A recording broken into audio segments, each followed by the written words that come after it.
Hail thee well, and welcome all. I'm the Jacob All Trades, and this is episode 5 of my Avatar Campaign Journal series. Last episode, the players were in the Earth Kingdom metropolis of Dao's Sun, and there they went to a party, and they discovered that Fang was the Avatar, or at least Tiki discovered that. Around the end of that session, or the start of this session, Tiki noted to Fang, like, hey, I think that you might be the Avatar. And Fang was kind of like, am I the Avatar? What do you mean? And then Tiki tells Fang what she saw, and Fang tries experimenting with his bending a little bit. And he manages to do a little bit of water bending and some fire bending, some stuff that he wouldn't normally be able to do as an earthbender. So that was pretty interesting. Before we get into it, just a quick heads up, this is going to be probably a pretty long video. When I was playing this game, this turned out to be 2 sessions actually. There was 1 session and then we ended the game and we continued it the next week. But there was quite a bit of action and it was a lot of fun, and I want to give you guys it all in one show instead of doing 2 separate ones like I did with Dao's Sun. So I'm going to try to work through this as fast as I can for the sake of time, and I'm probably going to post them as 2 separate videos, but I'm going to try to post them at the same time so that you guys will be able to just watch one and then go to the other.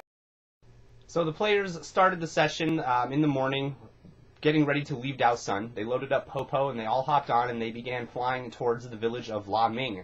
You will remember that they picked up this quest from Fang's father Liu, who wants their help in solving this problem that would normally be his problem. But since Team Avatar's in the area, he's hoping that they might be able to help him out. So the team is flying out there, and along the way, I gave them some perception checks as they were flying into this valley, and you'll be able to see on the picture over here what I mean by that. There was like a bunch of mountains in this area and like some foresty areas, and I gave them some perception checks, and no one got my perception check to find this hidden temple that we will be revisiting later in this episode. So the party arrives in La Ming that afternoon or evening, around 6 or 7 or so, and they notice that it's a very small village, small town with very simple buildings, and it's nestled in this valley next to a river. And as they're flying in, they can see that it's surrounded by a set of low walls with some guard towers around it, and it also looks like there are some small farms in the outlying land, this valley land near the river, and there's also a small set of docks with some fishing boats that can be seen outside of the city as well.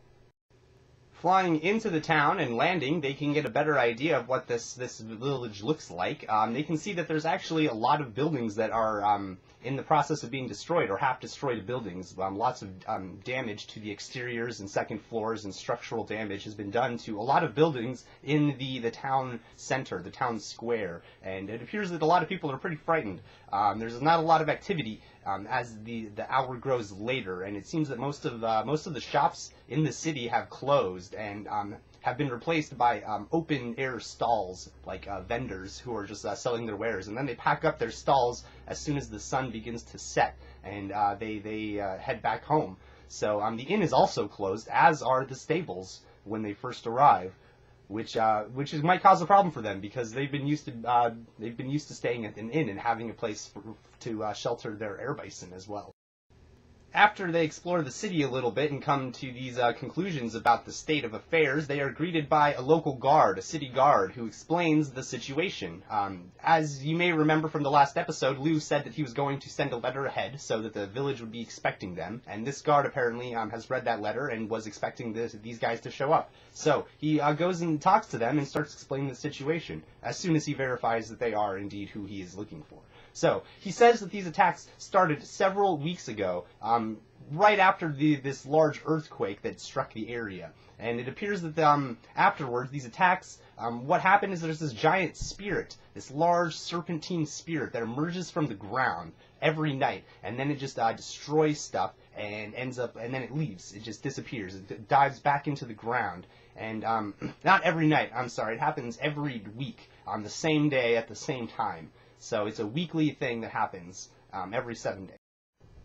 After they're given the lowdown on the situation, it's getting kind of late at this point, and they are starting to try to figure out where they might be able to bed down for the night. And the guard says, hey, you know, we actually have a small building outside of the walls. The people who used to live there moved away recently because of these attacks, and so it's just been an abandoned building, but you guys should have plenty of space there. And so he leads them to this house for them to stay in. It's outside the city walls. He says it's the best and the largest that's currently available, but it's still pretty small. There's only like one bedroom and one like living room, but it does have stables around back for Popo. And the city guard says like, hey, this is like on non grata, you know, this is on us. You guys don't have to worry about it, but you know, don't worry about paying us or, you know, any charges or anything. We'll even try to feed you if we can, but you know, just please help us. Just help us, all right? That's all we want. Just to stop us, this spirit thing, from destroying our village. After they spend a few hours getting settled into their new abode, they then decide that, hey, we heard that the spirit is going to be attacking tonight. We should make sure that we are out there tonight when it attacks, so that we can maybe we can do something to stop it. Obviously, that's why we're here. We need to try to figure this out. So they go out tonight, and they go out back into the city, and they set themselves up around the town center and prepare for this spirit to arrive.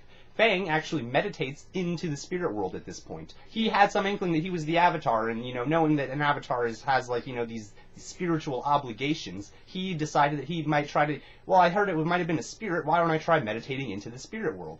That was, wow, that really caught me off guard. I was not ready for that at all, and so I had to kind of just wing it, you know, I wung it. So, he meditates into the spirit world, and he looks around, and I say that he doesn't really see anything, you know, things look it looks really different. There's no buildings, it's not like the same place, obviously, but, you know, he feels like he's still in the same spot that he was a second ago.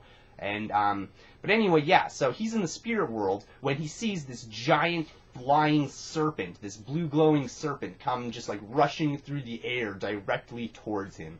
And he starts freaking out. He like pulls out his dao, his two knives, or his two swords that he has. He started the game with two short dao, I believe, that he was dual wielding. And he tries to make an attack against this thing as it is flying by. It looks like it's coming right for him until it's right on top of him. And then as he's making his attack, he realizes that it's not going for him. It's going for like something right behind him or something, or it's focusing on an area behind him or around him, not him specifically. So he jumps up, makes an attack. The attack he would have hit, except that this is like a spirit, and he's meditated into the spirit world. He's not able to interact with these spirits. He's not able to physically interact with them, and so his blade just passes right through this beast without anything. And the spirit he sees as he lands just dives straight into the ground, just like takes a nosedive straight into the ground, and its whole body just whoop and disappears into the ground. This is when I jumped to the rest of the party, sitting in the town center, waiting for the spirit to arrive. They see the spirit emerge head first, coming from the ground, and it rises up out of the ground and begins blasting around like these buildings with this just like a laser beam of energy, essentially, like a spirit beam of energy is just like blasting apart these buildings and stuff. And they get a pretty good look at this thing now. It's very large, it's a very serpentine creature, and it looks vaguely familiar. It looks like something they might have seen, or like something that they have seen. And as I said, it begins spirit blasting all of these buildings and shops in the area. And luckily, all of these buildings are now have since been unoccupied, so there's no danger of anyone being harmed. This area has been pretty well evacuated. But the party still tries to intervene, and they try to attack this thing. But no matter how many times they try to attack it, it seems like it's completely ignoring their attacks. It's just like that. And then after a successful perception check, I think they might have realized that these attacks were passing right through it. They weren't even hitting it. There was no wonder why it wasn't being bothered by it.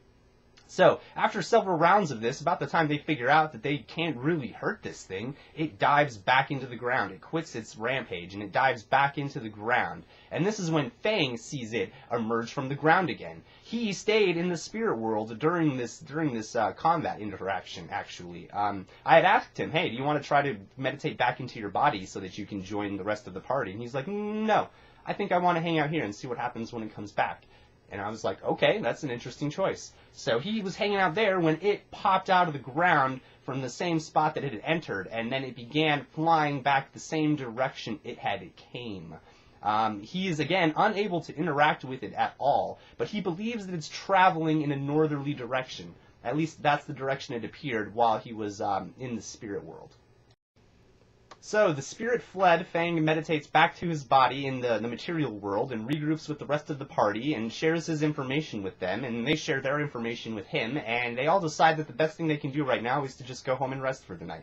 So they wake up the next morning, and then they decide that they need to do a little more investigation about this. They need to figure out exactly what's going on. They know it's tied to these earthquakes, they just don't know how. So they begin their investigation the next morning, and I have them roll gather information checks. Like I said, I like gather information. It's a fun skill, and I think it has a good place. It can be used. It can be really useful. Anyway, they discover with their gathering information that there is a huge waterbender population here in Laming. It appears that while people were migrating, the people from the northern water tribe were migrating south.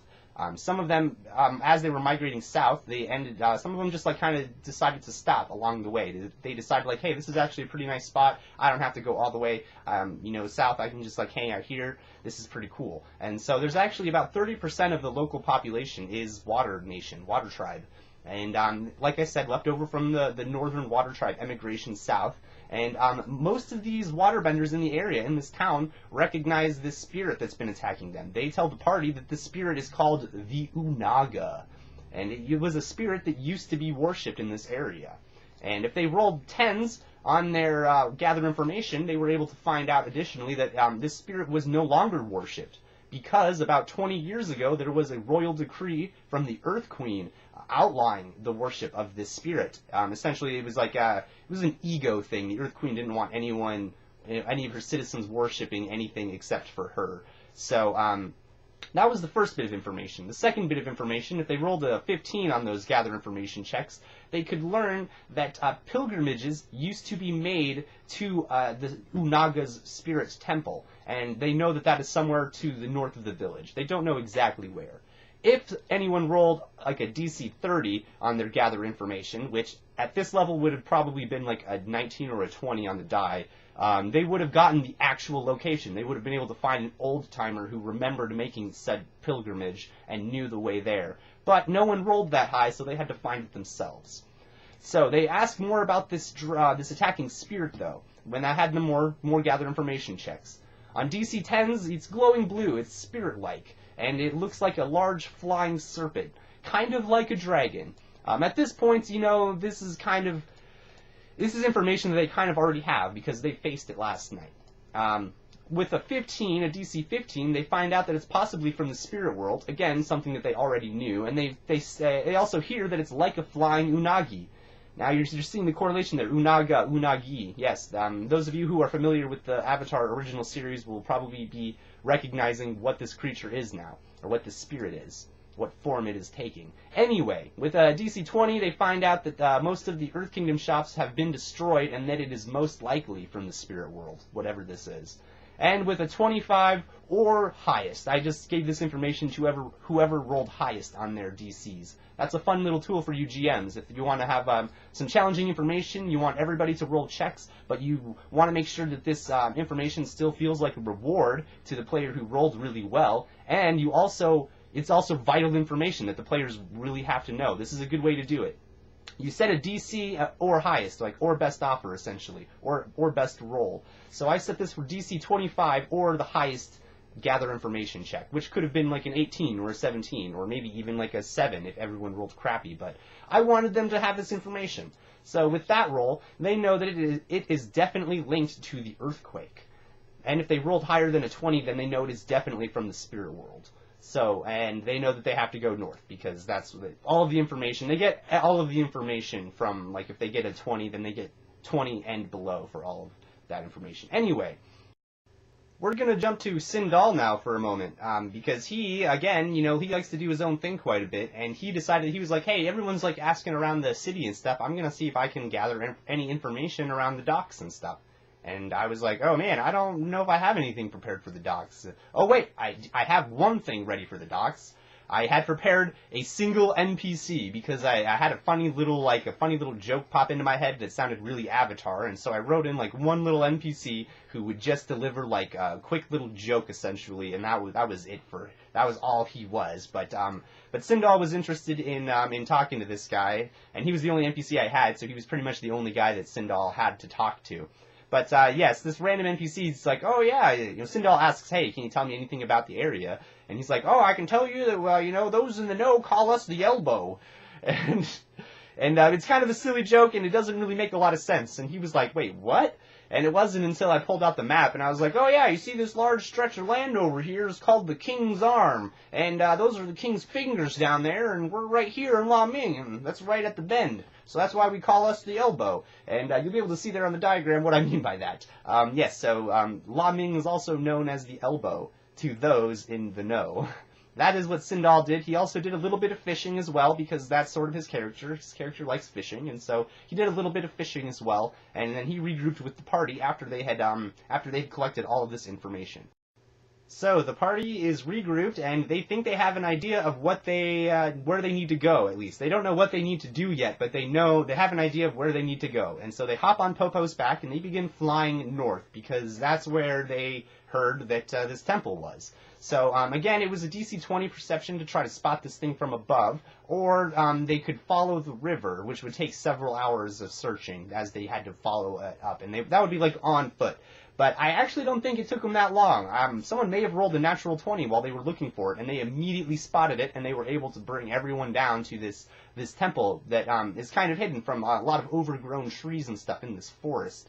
Very evident that it has not been frequented, this area has not been frequented in quite some time. So they find this area. They find that there's a large stone entrance next to this river, and the stone entrance is about 10 feet wide or so, and about 7 or 8 feet tall, maybe 10 feet tall. And there's a large stone staircase that spirals downward very tightly. Just wraps around and around as it bends downwards, and it just goes down into the ground. And they can see that there are small continuous grooves along the edge of the stairs heading downwards into the darkness.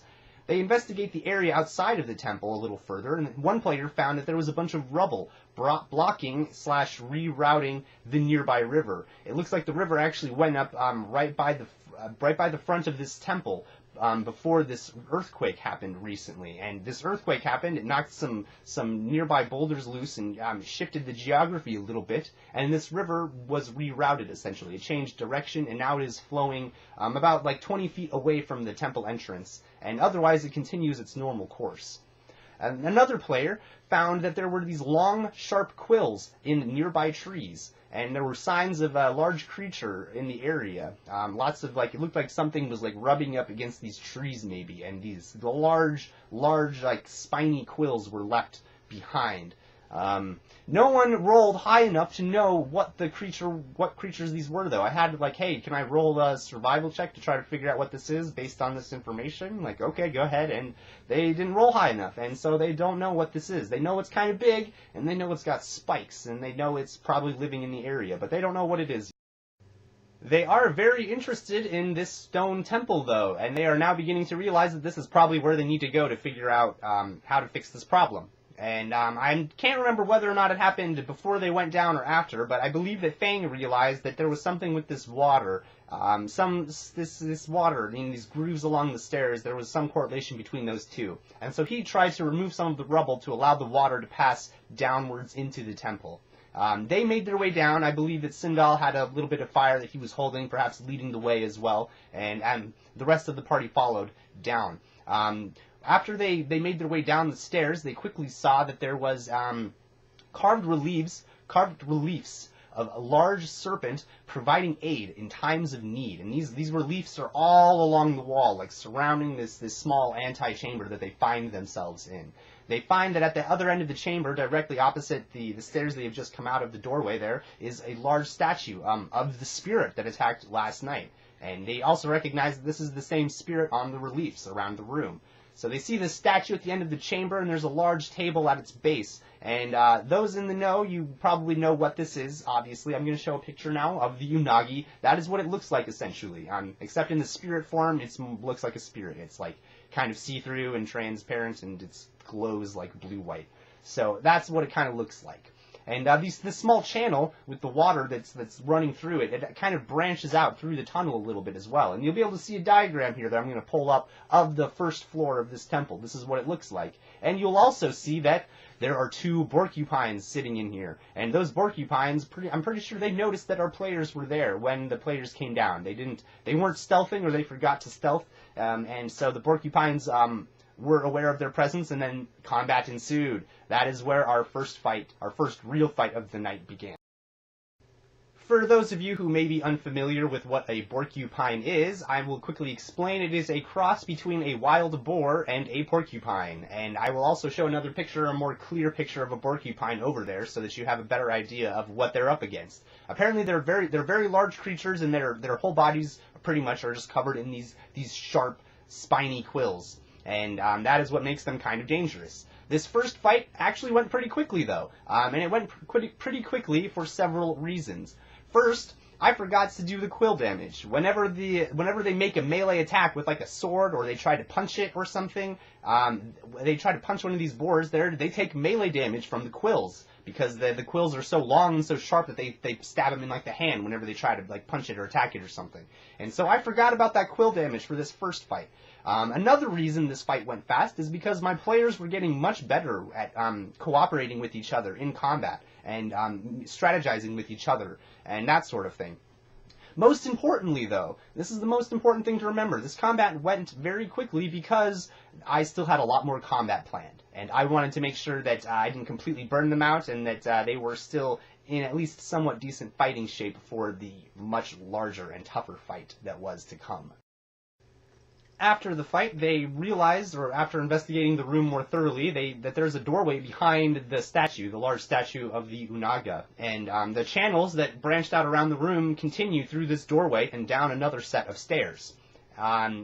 They also investigated the room a little more thoroughly. The reliefs, like I said, they depicted the spirit they saw last night, and they were able to clearly see that now. And Tiki gets the impression that this is some, water tribe deity of some kind, some spirit that they used to worship. And she thinks that, hey, maybe it would do something if I gave some offering to this. And so she tries to pour some water on this statue, or I think she might have also, just nicked her thumb and then put a little bit of her blood on the statue, or something like that. It was something like that. And I was totally unprepared for that. I didn't have anything ready for that, but it made sense to me. I was like, hey, you're right. This is a statue, or this is a spirit that used to be worshipped by the water tribe. That is exactly how I was setting it up. And so I decided, hey, yeah, something might happen. Call high or low on your percentile die. And she called high, and it was high. And so I was like, hey, guess what? You feel like a healing aura coming from the statue, and it heals you like 1 or 2d6 of damage. I can't remember exactly what I did, but yeah, it healed her a little bit. And she was like, whoa, that was super cool. And this is getting close to where we ended the session for the night. A couple other things happened here. Fang sees his stairs going downward, and he gets the impression that they open up to a chamber that is below this chamber that they are currently in. And so he uses his earthbending to pull up a section, like a slab of stone, and I'm like, yeah, you open up a hole, and it looks like there is space down there. It looks like it opens up to another room below you. And this is when he created a dust cloud at the very bottom of that hole, and then he jumped down. And then everyone looked at him, or everyone at his player, and it was just like, wait, you do what? And then Sindal's player is like, you know what? I think I'm going to jump down too. And so then Sindal jumped down the hole. And I'm going to show you a picture here. This is the picture of where they were at on the first floor, and where Fang opened his hole. And now I'm going to take away the first floor and show you the full floor below that floor. This is where Fang actually landed. And as you can see, he landed in melee range of like 4 other Boar-q-pines or so. It's pretty crazy. And I was like, oh my god, I do not even know how to handle this right now. That is where we ended the session for the night, because I needed more time to figure out how to do this. And it was just so crazy, and it had already gone on for a couple hours anyway. It was probably a good time to call it. So you guys shouldn't have to wait, though. I'm going to be trying to record the second part of this fight, essentially, right now. So stay tuned.